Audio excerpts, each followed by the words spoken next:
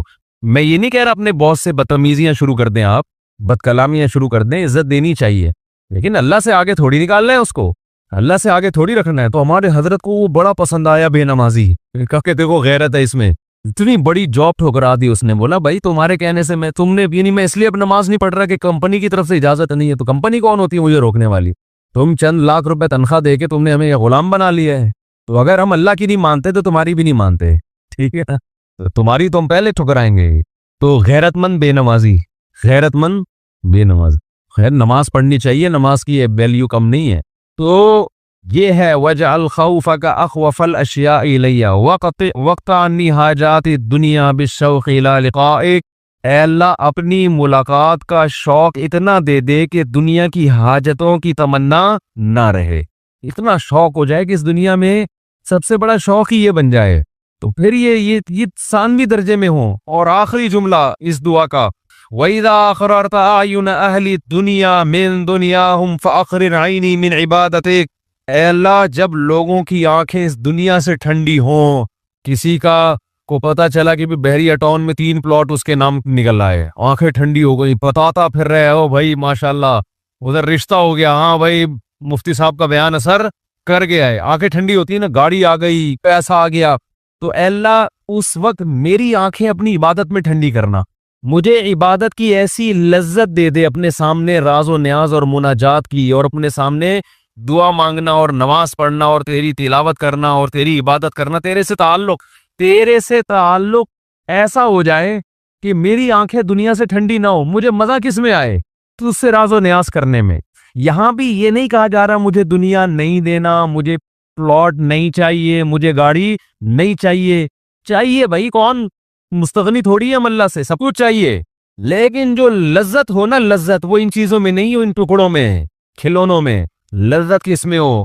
آخرت میں، تو اس سے تعلق میں، تو وہ خرید لیں مناجات مقبولہ، کیونکہ دعائیں تو بہت ہیں نا، ہم کن دعاؤں پہ بیان کرتے ہیں، تو ایک دن ہفتے کو آپ نے جو اس میں لکھا ہوا ہے ہفتے کو یہ پڑھے اتوار کو، آسانی کے لیے، ترتیب کے لیے، تو اس سے پورا ہفتہ 1 دن 2 دن 3 دن 4 دن پھر پڑھتے رہیں گے تو وہ دعائیں آہستہ آہستہ آپ کو یاد ہونا شروع ہو جائے گی، پھر ایک دن آپ آٹو پہ ہو جائیں گے، ٹھیک ہے نا؟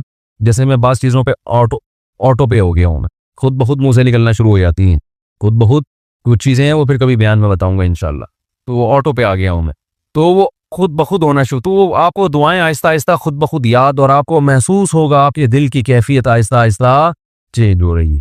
اللہ تعالیٰ سمجھنے کی عمل کی توفیق عطا